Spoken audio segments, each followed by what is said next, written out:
Hey there, and welcome. Today, we're going to dive into the thermodynamics of something we see every day, but probably don't think about much: pure substances. But, from an engineer's perspective, what does pure really mean? The answer might actually surprise you. So, let's get into it. All right, here's the game plan. First, we're going to challenge what you think purity is all about.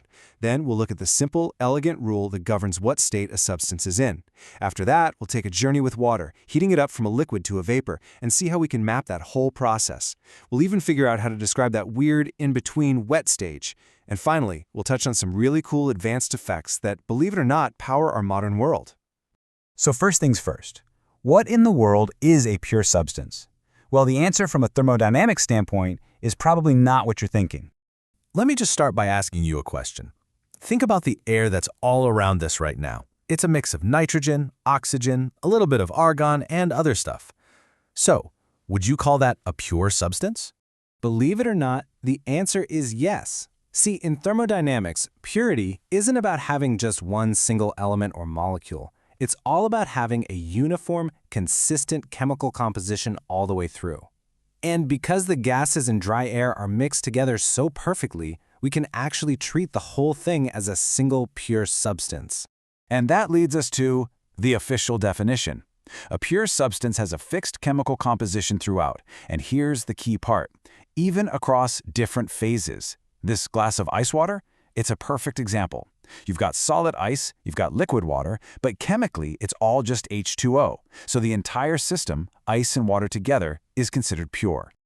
Okay, so if a substance can be a solid, a liquid, or a gas, how do we know what state it's going to be in? Is just knowing the temperature enough? Do we need the pressure too?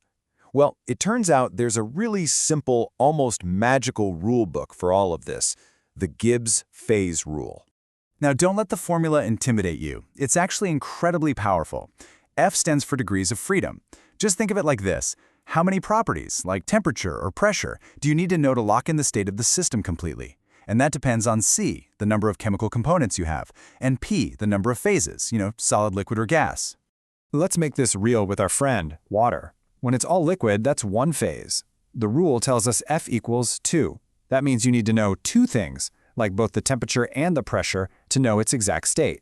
But the moment it starts boiling, you have two phases at once, liquid and vapor. Suddenly, F equals 1. And this is huge. It means if you just know the pressure, the boiling temperature is already decided for you. They're linked. And at that super special triple point, where all three phases exist together, F is 0. It's a completely fixed point in the universe. All right, let's take all these ideas and see them in action. We're going to follow some water step by step as we heat it up inside a piston. This is where all the theory really comes to life. So here's our starting point. We've got liquid water just sitting there at 30 degrees Celsius under normal atmospheric pressure. We start adding heat and, just like you'd expect, the temperature starts to climb. Pretty simple so far, right? Now, this energy that we're adding right now, the kind that makes the thermometer go up, it has a name. It's called sensible heat. And that makes sense, right? It's sensible because you can literally sense the change in temperature. We keep adding heat, and the temperature keeps climbing until we hit 100 degrees Celsius, the boiling point at this pressure. And now, something really fascinating happens. Even though we are still pumping heat into this thing, the temperature just stops rising. It gets stuck at 100 degrees while that liquid starts turning into vapor. So where's all that energy going? Well, it's not lost, it's just hidden. We call this latent heat. Instead of raising the temperature, all that energy is doing a much bigger job. It's being used to break apart the bonds that hold the water together as a liquid, letting it transform into a gas. Now, trying to keep all this straight in your head, sensible heat, latent heat, phases, it can feel a little abstract. Thankfully, engineers created what are basically maps, thermodynamic diagrams, to help us see this entire journey visually. Check this out. This temperature versus heat diagram tells our whole story perfectly. See that first upward slope? That's us adding sensible heat and the temperature climbing. Then, boom, we hit 100 degrees and the line goes completely flat. That plateau is the latent heat doing its work, changing the phase at a constant temperature. It's only after every single drop becomes vapor that the temperature can start to climb again. Now, on every substances map, there are a few legendary landmarks. The first one is called the triple point. This is that one-of-a-kind, magical set of conditions where solid, liquid, and vapor can all exist at the exact same time in perfect balance. And for water, this isn't just theoretical. It happens at a super precise temperature of 0.01 degrees Celsius and a very, very low pressure of 612 pascals. In fact, these conditions are so exact and so repeatable, they're actually used to calibrate scientific thermometers. Okay, the other major landmark on the map is the critical point. If you crank the pressure and temperature way, way up, you eventually reach this state where the liquid and vapor become completely indistinguishable. The line between them just vanishes. It all becomes one thing, a supercritical fluid. And at that exact point, the latent heat you need to vaporize it drops all the way to zero. Okay, let's zoom back in on that flat plateau on our map, that phase change region. We know it's a mix of liquid and vapor, but how do we actually describe that mixture? Is it mostly liquid? Mostly vapor? Well, for that, we use a simple but super useful number called the dryness fraction, which we represent with x.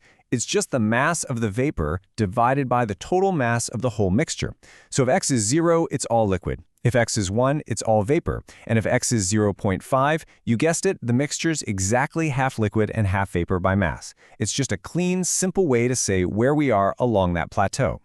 So, we've seen how substances behave, but how do we actually use all this knowledge? Let's look at one really neat effect that is almost certainly running in your home right now, whether you realize it or not. This is the Joule-Thomson effect, and it is basically the magic behind your refrigerator. It turns out that when you force a fluid through a tiny valve or opening, a process called throttling, its temperature changes, sometimes dramatically, without any external heating or cooling. By picking the right fluid and the right pressure, engineers use this effect to create serious cooling. It's the core principle that makes refrigeration and air conditioning work. So I want to leave you with this final thought. We talked about that strange critical point where liquid and gas become one. What kind of engineering marvels do you think become possible when a substance is in that powerful supercritical state? The applications are mind-bending, from things like decaffeinating your coffee to maybe even powering the next generation of rockets. Thanks for tuning in to This Explainer.